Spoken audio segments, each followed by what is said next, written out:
Ladies and gentlemen, in this episode, you are going to hear opinions. And while the podcast is endorsed by Uriah Heep, the opinions of the host and various guests do not necessarily represent the opinions of the band or any of the members past or present. With that being said, let's celebrate the music of Uriah Heep.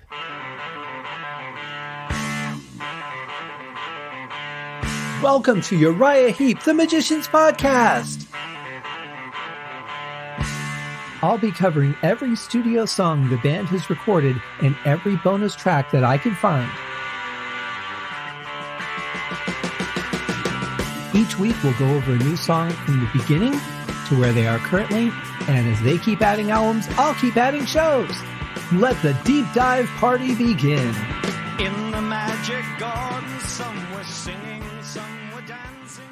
Hello and welcome to Uriah Heep, the Magician's Podcast. I am your host, Scott Haskin, and today I'm going to play a song on the show that I have never played before. Try not to be shocked. I should have warned you if you're driving. Don't hit the brakes. Just keep going smoothly. We're going to be fine. This is probably the first time I ever heard John Lawton sing. This was on a compilation album that I got. I talked about it before. I still can't picture what the cover looked like. But in any case, it was a double album, and this was, I think, the first or one of the first songs on it. But it was the first one that I really just kind of went, wow, this is something, and it just really struck me. The voice was different. The sound of the band was different, and I really liked it. And then, on to songs like Come Back to Me that were on there. Some really good stuff. And we're going to cover, obviously, all of these songs. But this was what I believe was the first time that I heard Lawton, because even though I was very familiar with the Butterfly Ball and the Grasshopper's Feast, I had not heard the bonus track. And since his track did not make it onto the final album, it wasn't for years that I knew he was even a part of it. So this was probably the first one.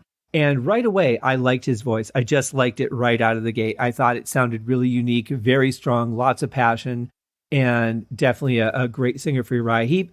It really did take the band in a different direction. The singer will often do that.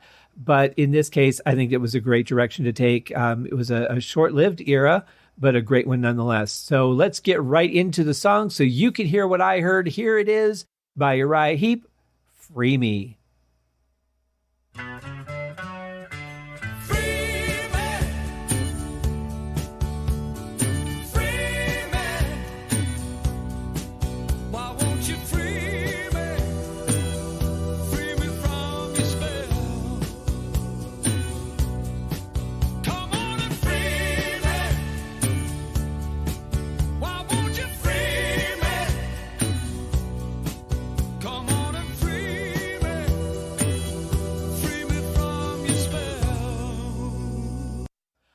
I could be wrong, but I want to say this is the first time that we've heard a Heep song that started with the chorus.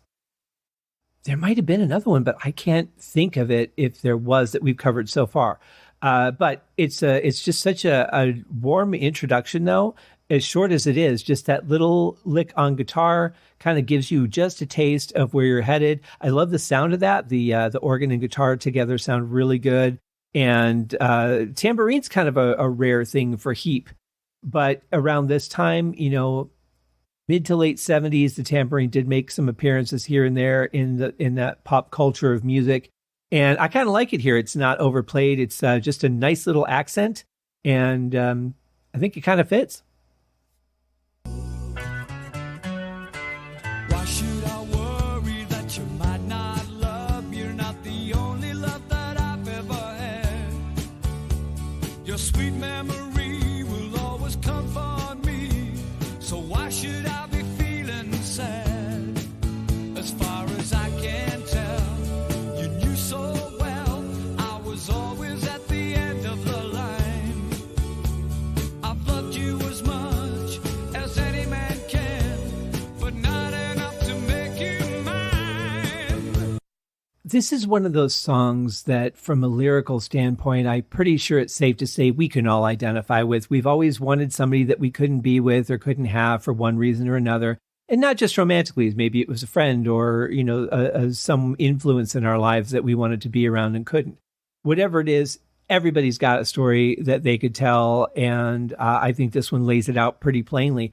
What I really like, and it would have been a great setup for the chorus had the song not started with the chorus, but the backing vocals during the verse are really lovely. Just a nice ambience in there.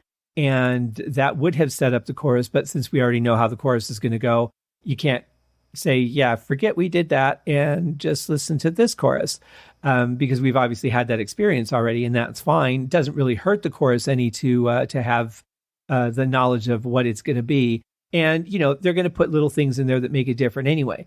But I really like the feel of it. I mean, it definitely feels radio playable. I don't know if it ever was released as a single or not, but it definitely has the commercial sound to it, even though, you know, I don't necessarily think that was probably their intention. I think they just wrote the way they wrote. And this one would be one that I would probably say, if I were the record company, yeah, we should release this, at least as a B-side, if not an A-side.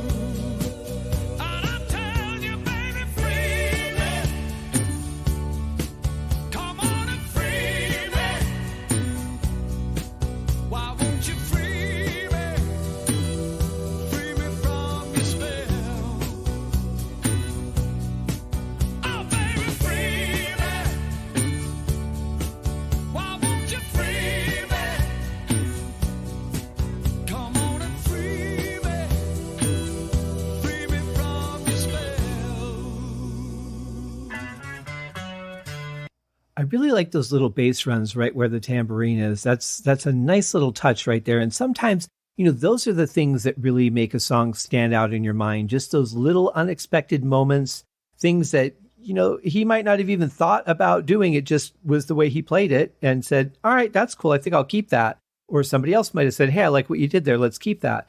And it's not like, hey, if I put this in, the song is going to be so much better. It's just something that you do. And for some reason, that becomes the hook of the song, is that's what, you know, the thing that stays in your mind when you're at work and the song pops in your head or whatever it might be. But it's those little things, those little simple moments, the subtle changes that can make a song magical without you even knowing it. And so I think whoever decided that, whether it was Trevor or not, great job. I really like that. But yeah, the song's got a really good feel to it. I like the change up going into the chorus. The chorus is very simple and straightforward. It's basically non-changing. But this was a time when Heep was really not being very experimental. They were being more straightforward with, here's how the chorus goes, here's how the verse goes. It was very, very standardized at this time. And it's weird to think about how they transitioned from, you know, songs where there was something going on behind the vocals in you know, every verse and chorus, everything was different every time, to being a little bit more straightforward. And I don't want to say commercial because I don't really think their intent was to be commercial, but it has that refined sound. It's like, this is how a song should be written. Here's the structure. And it was something that they tried for a little while. And it worked for this era because I think with Lawton's voice, I think they could be a very commercial band at this point. What their success was on these albums, I don't know, but I can say that the songs work, they're solid, and I think that they would relate to a lot of people.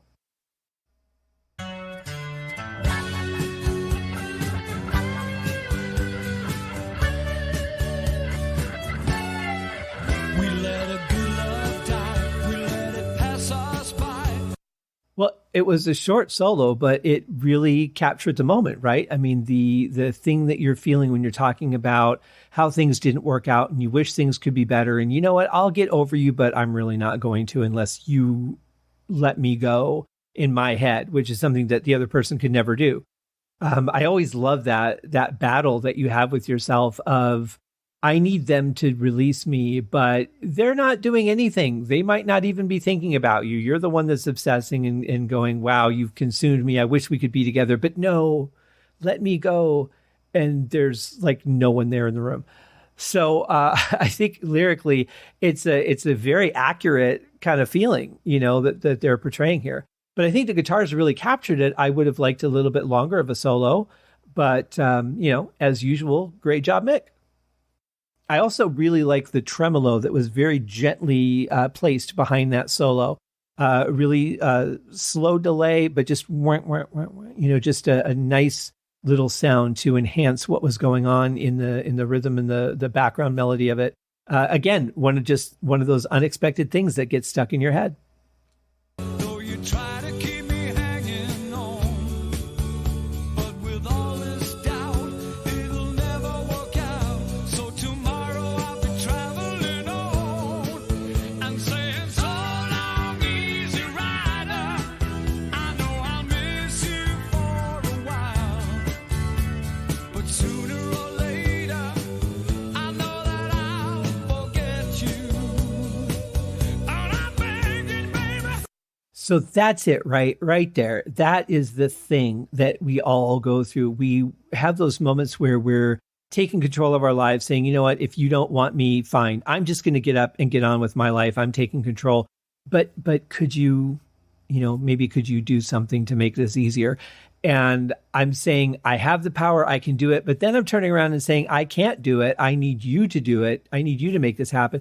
It's such a struggle. And when we're, looking at something that we really want or someone we really care about, it's so hard to get through that. And you go through those moments of empowerment. And then as soon as that adrenaline wears off, you're right back to, but I really wanted to be with you. Oh yeah, come on and free me. Why won't you free me? Free me from your spell. Oh yeah, come on and free me. I'm on my knees, baby, free me. Why won't you free me? Free me from your spell.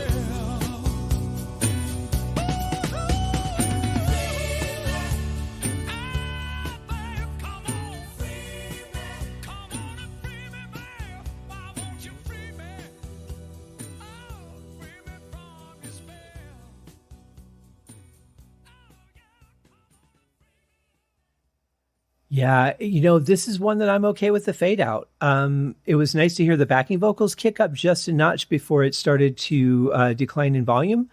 But again, with no changes, with there not being any little things thrown in other than, you're going to get a different drum roll as each part transitions into the repeat. But apart from that, there was nothing else going on. No second guitar, no keyboard, no anything to change it up, no interesting bass licks. So I'm okay with that fade out. And that's okay. Again, like I said, this was a different time in music. Things were being done a little bit differently.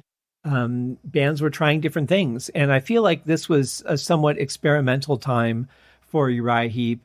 Even though the lineup was solid, I feel like, you're influenced by the people you work with, by the tours, by what you learn, by what's happened over the last, 3 or 4 albums.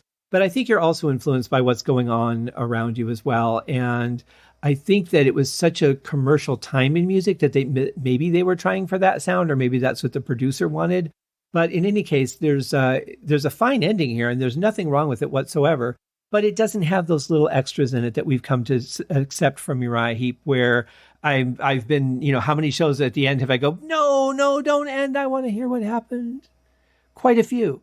And I'm just satisfied at this point. Like, I feel like I've heard a good song and I'm ready to move on to the next one, instead of saying, give me the next 30 seconds. I want to know what you guys did. It was going somewhere cool, because there's nothing changing at this point.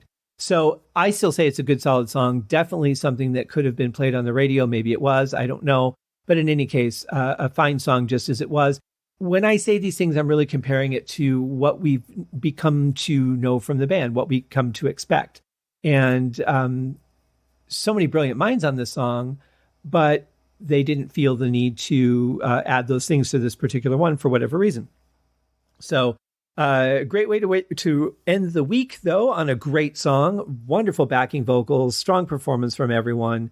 And I'm happy with that. So you guys go and have an absolutely fantastic weekend. Remember, if you want to help get Uriah Heep inducted into the Hall of Fame, click on that link on my website, scotthaskin.com, and then click the Uriah Heep podcast. It's right up there towards the top. Just click on that link and add your name to the list of people that want to see Uriah Heep inducted. I did remember who it was that was inducted when Iron Maiden got snubbed, and I'm baffled by this because I really don't think of them so much as rock and roll, but it was the Go-Go's. Now, the Go-Go's are a great band, don't get me wrong, but when I think Go-Go's, I think more pop, I think more, designed to be danceable kind of music. Great songs. Our Lips Are Sealed is a favorite of mine. But overall, to think of them being inducted into the Rock and Roll Hall of Fame over Iron Maiden, that's the kind of stuff that drives me nuts. But I'm not going to get into the politics because we're headed into the weekend. We're going to have a wonderful time. But please do go on the site, click on that link, and that takes you to the Facebook page where it will link you to the page that you can actually get your name on that list. And the more people we have, the better shot we have for next year, guys. So get on that. Give back to the band that's been giving to you guys for 50 plus years. Have a great weekend. Do something fun for yourself and do something good for somebody else. We'll see you next week. Cheers. Thank you for joining me on this episode of Uriah Heep, the Magicians Podcast. If you have enjoyed this show, please consider going over to Apple Podcasts or your favorite podcast outlet, leaving a rating or a review. Be sure to subscribe to make sure that you are notified when new episodes are available. Please be sure to share this podcast with your fellow Uriah Heep enthusiasts and anyone who you think would like Uriah Heep, which should be everyone. And if you are so inclined, please feel free to contribute to the Patreon account. And if you are not a Patreon subscriber, you can also pay through the PayPal link on the website listed in the show links below. I would also like to thank Uriah Heep for their very generous support of the show. And thank you guys for listening. We'll see you in the next episode. Happy days!